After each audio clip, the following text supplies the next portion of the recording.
So it finishes like that then. Aston Villa get an away win against Goodison Park, against Everton. The last time we will be playing at Goodison Park. Oh, the camera's gone. The last time we will be playing at Goodison Park as they move into the new stadium. But Villa survive another new manager bounce. We managed to put away West Ham the other week in the FA Cup.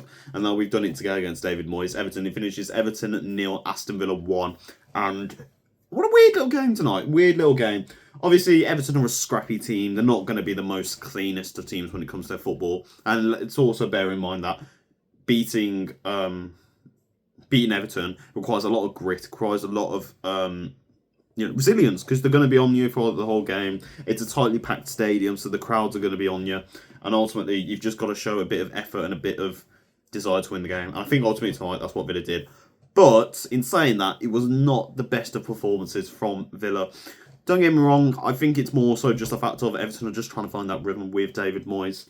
But tonight, it just didn't seem like it was a cohesive performance from Villa. Obviously, a few changes tonight going into the game. We've got Mings and Konza back as our centre-half pairing, so that's a nice little change there. And I think something that really did help us in the long term, Mings playing those long balls again, because that's something that we really missed. Bear in mind, Everton aren't the tallest of players. They ain't got the most physical builds, even though they've got a manager prior to David Moyes coming in. You know, he wanted to adapt that physical style, and I don't think he got that across with Everton. So I think that was something that was really nicely introduced to Aston Villa tonight, because it also helped with us, exposing our wider channels, making use of Rodgers and Ramsey, and it really helped to look at the fans, and really helped to really set the pace of the game going forward. But then you got to think at times there's a lot of missed opportunities that we didn't take. I know Watkins had one or two, but ultimately that's what really decided the game, wasn't it? A nice little bit of link-up play between Morgan Rogers and Ollie Watkins there. It was two players that have come together really well this season. And finally, from his perspective, Ollie Watkins finally get that goal. John Duran was back on the bench tonight. He didn't come on today. I think we only made one substitution. That was Buendia coming on for Jacob Ramsey.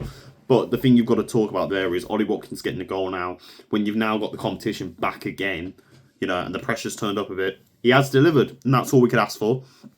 A clean sheet tonight as well, something that we haven't achieved, I believe, for 11 games now. We haven't achieved a clean home sheet. Clean sheet. That does the world of confidence. Bear in mind, you want 3 points more than you want a clean sheet, don't you? But with a clean sheet, it's that mindset that we can now do this. We can do these games. We can go, without conceding a goal. And especially for the likes of Villa, where, we've got these crazy statistics. Opponent's first shot on goal ends up being a goal. The fact that we're conceding goals within the first 10, 15 minutes. The fact that we're able to do that against, like I said, an Everton team that want to bounce back, want to really show ignite their, passion for being in the Premier League.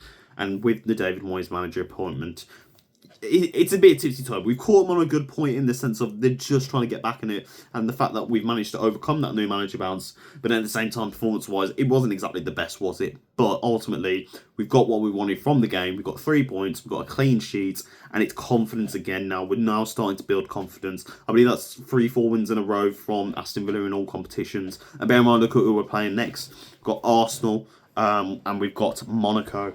2 big games there. Arsenal, we can catch them on their day, because let's bear in mind, they're a little bit inconsistent at the moment. And then Monaco will be an interesting game. Bear in mind, the minimum we could really do with that is a draw, and that puts us in a really good spot for the Champions League, hopefully for that top 8 finish there. But they're focusing on tonight, really. There was some good play from midfield. Obviously, like I said, it was a bit scrappy at times. We were giving the ball away. Sure, Everton wanted a lot more of the possession and were trying to put it on us, especially in our wide areas. But ultimately, we've gone and achieved what we came out to do. We've silenced Goodison Park, we've got that result, and we're ultimately going to see it through until the next game there. In terms of man in the match tonight, then there's some good candidates. I thought Luca Dean had a great game. I thought he was superb in what he was doing going forward. And also defensively, try and proceed there. Boubacar Kamara, again, what a good player he's becoming in that midfield. Establishing our core, really nice defensive, solid barrier there for the back line to, essentially rely upon. And he really does put a bollock in every 90 minutes. And then obviously you've got as well, say, Ollie Watkins and Morgan Rogers. For obviously scoring the goal. The assist link-up, I believe that's 4 goals between Morgan Rogers and Ollie Watkins as well. Overall, good day at the office. I can't complain. Like I said, performance-wise, could it have been better? Absolutely. But in an ideal world, we got the result we wanted and we got the bonus of the clean sheet. So that's all that's going to matter to me. Let us know in the comments down below then what you thought of the game. Everton 0, Aston Villa 1. We move on to Arsenal next, I believe, in the league. If not, it is Monaco. But otherwise, we will be there. Up the Villa with Pride of Villa. Let's go and get them, boys.